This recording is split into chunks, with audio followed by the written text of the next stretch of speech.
Big Boss season 8 ஒரு 100 நாள் கிட்ட நெருங்கி வந்துருச்சு. ஃபேட்மன் ரவீந்திரன் அவர் உண்மையாகவே பிஆரா? இல்ல பிஆர் மாரி நடிக்கிறாரா? தர்ஷிகா உள்ள வந்திருக்காங்க. விஷால், தர்ஷிகா லவ் மேட்ரு என்ன சொல்யூஷன்? சௌந்தர்யாவுக்கும் சுனிதாவுக்கு இருக்கிற அந்த பிரச்சனை இன்னும் ஏன் முடியாம இருக்கு? மோரோவர் இங்க வந்திருக்க எல்லாருமே ரீஎன்ட்ரி குடுத்துருக்காங்க. உள்ள இருக்க 6 பேர்ல யாரு ஜெயிப்பாங்க? யாருக்கு ப்ராபபிலிட்டி அதிகமா இருக்கு? டைட்டில பார்த்து எந்த முடிவும் எடுக்காதீங்க. வீடியோ ஸ்கிப் பண்ணாம ஃபுல்லா பாருங்க. Welcome to the channel. நான் உங்கள் விஷால் சரவணன். வாங்க வீடியோக்குள்ள போகலாம். டெய்லி வீடியோஸ், டெய்லி அப்டேட்ஸ்க்கு மறக்காம நம்ம சேனலை சப்ஸ்கிரைப் பண்ணி பெல் ஐக்கனை கிளிக் பண்ணிக்கங்க. நம்ம வந்து ஒரு வீடியோ ஒன்று பண்ணியிருந்தோம். இப்போ நிறைய பேர் நிறைய கம்யூனிகேட் பண்ணுறீங்க. டிஎம் மூலியமா, கமெண்ட்ஸ் மூலியமா உங்களுடைய ஒப்பீனியனை தெரிவிக்கிறீங்க. ஸோ அது எல்லாத்துக்குமே ரொம்ப நன்றி, ரொம்ப தேங்க்ஸ். தொடர்ந்து சப்போர்ட் பண்ணிக்கிட்டே இருங்க. இப்போ நம்ம ஃபர்ஸ்ட் சண்டே நடந்த விஷயத்த வந்து கொஞ்சம் அப்படியே ஓரலாக பார்த்துட்டு போயிடலாம். ஏன்னா சண்டே வந்து தீபக் எவிக்ட் ஆகிட்டாரு. அது ரொம்ப எமோஷனலான மூமெண்ட்டு. அவர் வந்து டிசர்வ் டு டாப் 5. ஆனால் அவர் ஏன் அந்த டாப் 5ல வந்து சறுக்குனார் அப்படிங்கிறத நம்ம வேற ஒரு வீடியோ சொல்லியிருந்தோம். பட் நம்ம அதுக்குள்ளே டீட்டெயில்டாக போக வேணாம். ஃபேட்மேன் ரவீந்திரனை பற்றி நம்ம வந்து தொடர்ந்து பேசிக்கிட்டே இருக்கோம். அவரை பற்றி நம்ம இந்த ஒரு வாரமாக அவர் என்ன சொல்கிறாருன்னா, ஜாக்லின் போட்டு உடைச்சாங்க. ஜாக்லினும் ரயானும் போட்டு உடைச்சாங்க. மண்டையை கழுவுறாரு அவர். முத்து வின் பண்ணுறதுக்காக எங்கள் மண்டையை கழுவுறாரு. ஆனால் முத்துக்கிட்ட மட்டும் அவர் கழுவ மாட்டார் அப்படிங்கிற மாதிரி சொன்னாங்க. அதுக்கு விஜய் சேதுபதி ஃபேட்மேன் ரவீந்திரனை ஓட விட்டு அடித்தாருன்னே சொல்லலாம். அவ்வளோ அடி. ஆனால் அவ்வளோ அடி வாங்கிட்டும் அவர் என்ன தான் திரும்பி சொன்னார், விஜய் சேதுபதிக்கு புரியலங்கிறாரு. விஜேஎஸ்க்கு புரியலையா நான் என்ன சொல்ல வரேன் அப்படிங்கிறது. உங்களை வந்து ஒரு சேலஞ்சிங் ஐட்டாக உள்ளே அனுப்புனாங்க. உங்களை வந்து திரும்ப அவங்க தான் கூப்பிட்டு வந்தாங்க. ஆனால் உங்ககிட்ட பிக் பாஸ் டீம் வந்து நீங்கள் முத்துக்குமரனுக்கு வந்து பிஆர் ஒர்க் பண்ணணும்னு சொல்லி அனுப்பலல்ல. அப்புறம் நீங்கள் அந்த ஒர்க்கை பண்ணுறீங்க. உங்களை சேலஞ்சிங் ஐட்டாக உள்ளே கூப்பிட்டு வந்தாங்கன்னா, நீங்கள் ஆல்ரெடி டாப் 8ஆக இருக்கவங்கள சேலஞ்ச் பண்ணணும்னா எப்படி அவங்க கூட உட்காந்துட்டு போய் நேரம் மூஞ்சி மேலே உட்காந்துட்டு சொல்லுங்கள், சண்டை போடுங்க, நான் அப்படியே சொல்ல முடியும்? அவங்க பர்ஃபார்மன்ஸ்க்கு அவங்களுடைய அந்த அந்த விஷயத்தில் நீங்கள் வந்து காம்படிட் பண்ணணும் அப்படிங்கிறத நோக்கத்துலையும், இன்னொன்று நீங்கள் உங்களுக்கும் இப்போ ஒரு வாரத்தில் போயிட்டீங்க, 10 நாளில் போயிட்டீங்க, நிறைய பேத்துக்கு நல்ல ஃபீலிங்ஸ் உள்ளே இருக்கும். அதையெல்லாம் நிவர்த்தி பண்ணுறதுக்கான ஒரு வேலையும் தான் அது. அவங்க தான் வர சொன்னாங்க, அவங்க தான் பண்ண சொன்னாங்க, நான் வீட்டை விட்டு வெளியே போகிறேன், நான் அதை பண்ணுறேன் அப்படின்னு நீங்கள் வந்து ஒரு ஃபேக் நரேட்டிவ் செட் பண்ணுறீங்க இல்லைங்களா, ஒரு இந்த சோஷியல் மீடியாவில். அதை வந்து ஒரு சில பேர் நம்பலாம். ஆனால் எல்லாரும் நம்பணும்னு நீங்கள் நினைக்கக்கூடாது. அந்த ஒரு சில பேரும் உங்களை தெளிவாகவும் உங்களுடைய வேலையை கரெக்டாக புரிஞ்சவன் உங்களை நம்ப மாட்டான். ஸோ அப்படி இருக்கும்பொழுது நீங்கள் அங்கே உள்ளே உட்காந்துக்கிட்டு அவங்க அதுக்கு தான் அமுச்சு வச்சாங்க, நாங்கள் அதை தான் வந்து பண்ணுறோம். என்றைக்குமே வந்து ஒருத்தவங்களுக்கு சப்போர்ட் பண்ணி ஒருத்தவங்களுக்கு நீங்கள் போய் அங்கே பிஆர் ஒர்க் பண்ணுங்கன்னு அனுப்ப மாட்டாங்க. நீங்கள் உள்ளுக்குள்ளே டைரெக்டாக போட்டு உடைக்கிறீங்க. நீங்கள் சௌந்தர்யாவுக்கு வந்து பிஆர் ஒர்க் யார் பண்ணுறாங்க, அப்போது வந்து அருணுக்கு பிஆர் ஒர்க் யார் பண்ணுறாங்க, நான் தான் முத்துக்குமரனுக்கு பிஆர் அப்படின்னு. அப்போ நீங்கள் போய் உடைக்கிறீங்க. அதுக்கு தீபக் பக்கத்தில் இருக்காருங்க.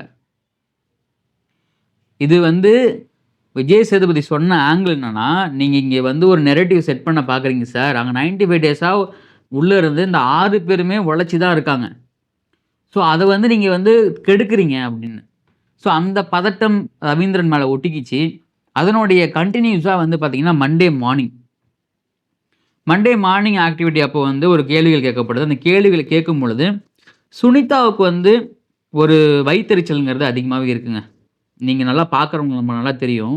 இப்போ நம்ம ஊரில் இருக்கோம், நம்ம சொந்தக்காரங்க ரிலேட்டிவ்ஸ்லாம் இருக்காங்கன்னு வச்சுங்களேன், 2 பேரும் ஒரே வேலையை பார்ப்பாங்க. ஆனால் ஒருத்தவங்க மட்டும் வீட்டில் இருக்கிறவங்க அப்ரிஷியேட் பண்ணிகிட்டே இருப்பாங்க. இப்போது நீங்கள் இப்படி எடுத்துக்கங்க, அண்ணன் தம்பி வீட்டில் இருக்காங்க. அண்ணன் தம்பி 2 பேர் அண்ணன் தம்பி 2 பேர் இருக்காங்க. அண்ணன் வந்து பார்த்தீங்கன்னா என்ன வேலை பண்ணாலும் அண்ணனுக்கு வந்து பார்த்தீங்கன்னா குறை சொல்லவே மாட்டாங்க. ஆனால் தம்பி வந்து அவர் நல்லதே பண்ணாலும் வந்து குறை சொல்லிகிட்டே இருப்பாங்க. ஸோ அந்த பார்ஷியாலிட்டின்னு விஷயம் காமிச்சே இருக்கும்போது நமக்கு ஆட்டோமேட்டிக்காக என்ன ஆகும்னா, அந்த தம்பிக்கு அண்ணனை பார்க்கும்போதெல்லாம் வயிற்றெரிச்சல் வந்துகிட்டே இருக்கும். நம்மளும் அவனை மாதிரி தான் செய்கிறோம், நம்மளும் அவனை மாதிரி தான் படிக்கிறோம், நம்மளும் அவனை மாதிரி தான் வேலைக்கு போகிறோம். ஆனால் அவனை மட்டும் பாராட்டிகிட்டே இருக்க, நம்ம திட்டிகிட்டே இருக்காங்க. அந்த வயிற்றெரிச்சல் இருக்குல்ல, அந்த பொசசிவ் வயிற்றெரிச்சல், அந்த ஈகோ என்னாலையும் வச்சுங்க, அது வந்து சுனிதாவுக்கு சௌந்தர்யா மேலே ரொம்ப நிறையாவே இருக்குது. சுனிதாவுக்கு என்னென்னா, அவங்க வந்து அந்த மார்னிங் ஆக்டிவிட்டிஸில் நிறைய வார்த்தைகளை வந்து த்ரோ பண்ணுறாங்க. அந்த வார்த்தைகள்லாம் பின்னாடி அவங்களுக்கே போய் பேக் ஃபயராக முடியும்.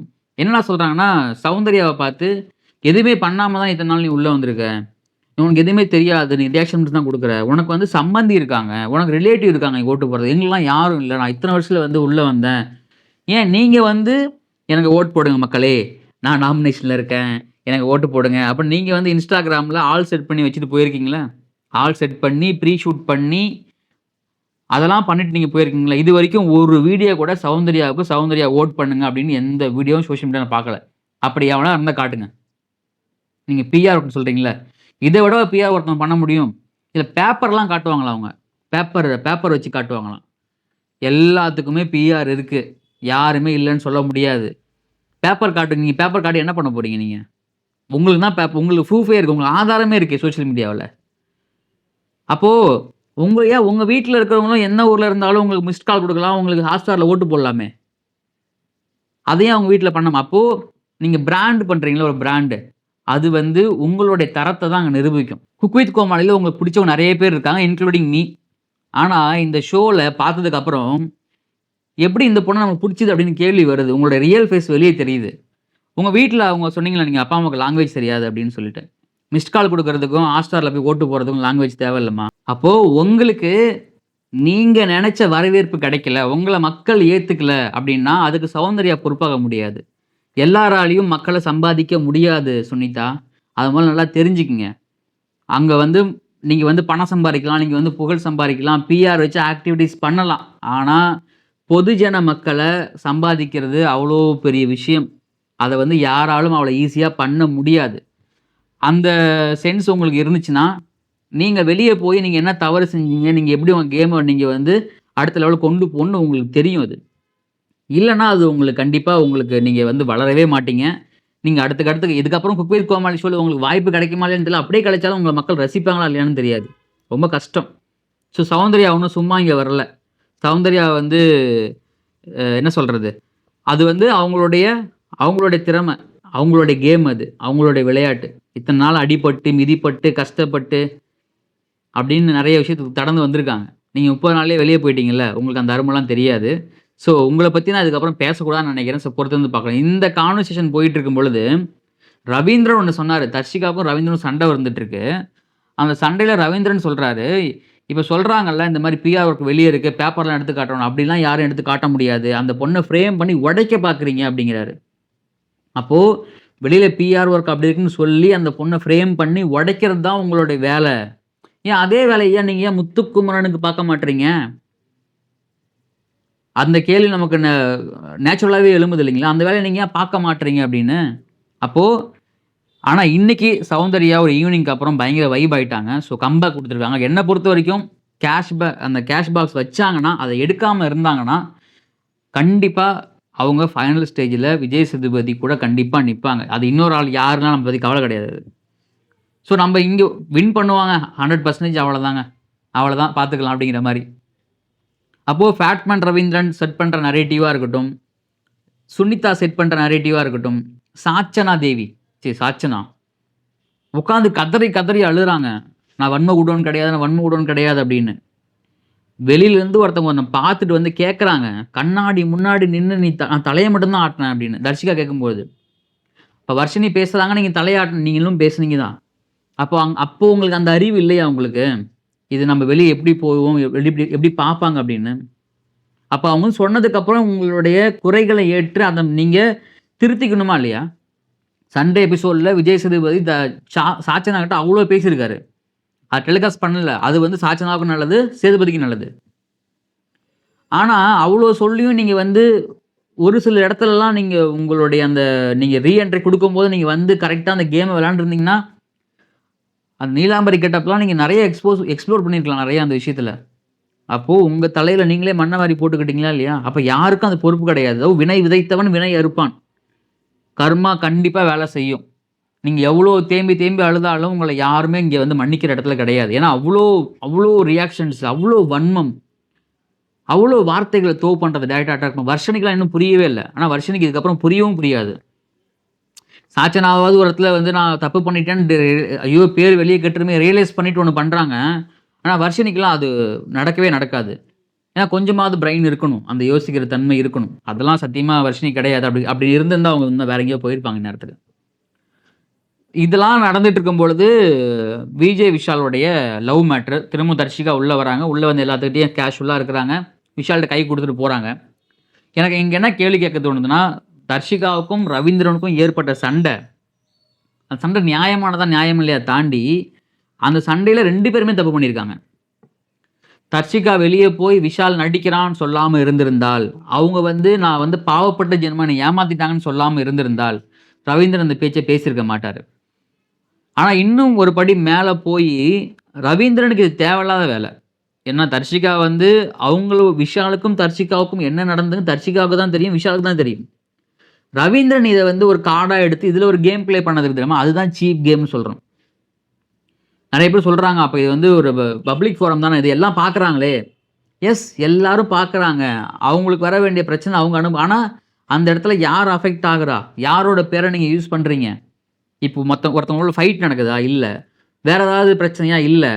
டார்கெட் பண்ணுறாங்களா? இல்லை. நீங்கள் வந்து ஒரு பேரை பயன்படுத்தி அவங்கள லவ் பண்ணுறாங்கன்னு சொல்கிறீங்க, அவங்கள ஏமாற்றிட்டாங்கன்னு சொல்கிறீங்க. அவங்களுடைய வாழ்க்கை இருக்குது, அவங்களுக்கு அடுத்த கல்யாணம் இருக்குது, அவங்க ஃபேமிலியை பார்க்கணும். இப்போ இதனால் யார் அஃபெக்ட் ஆகுறா அப்படின்னு ஒரு விஷயம் இருக்குல்ல. இதை வந்து அவங்க பர்சனலாக பேசி முடிச்சுக்க போகிறாங்க. அதில் என்ன உங்களுக்கு அவ்வளோ ஆர்வம், அவ்வளோ இன்ட்ரெஸ்ட் உங்களுக்கு? இதை யார் தான் சொல்லணும்? இந்த முடிச்சுட்டு போன உடனே இந்த கண்டஸ்டன்ட் கூப்பிட்டு இன்டர்வியூ எடுப்பானுங்க ஒரு சில பேர், அறிவுஜீவிகள்னு ஒருத்தவங்க இருக்கானுங்க. ஷூட் யுவர் கொஷின்ஸ் அப்படின்னு. ஷூட் பண்ணுறத கொஷின் கேட்பாங்க. கொஞ்சம் கூட உங்களுக்குலாம் பேசிக் சென்ஸே இருக்காதா? அங்கே கேட்க வேண்டிய விஷயங்கள் நிறையா இருக்குது, அந்த கேள்விகள். அதையெல்லாம் விட்டுட்டு உங்களுக்கு விஷாலை பிடிக்குமாமே, நீங்கள் வந்து காதில் போய் ஏதோ பேசுனீங்களாமே குசு குசுன்னு, அது காதில் பேசுனது நான் ஆயிடுச்சு. அதை ஏன் நீ நோண்டி கேள்வி கேட்குற?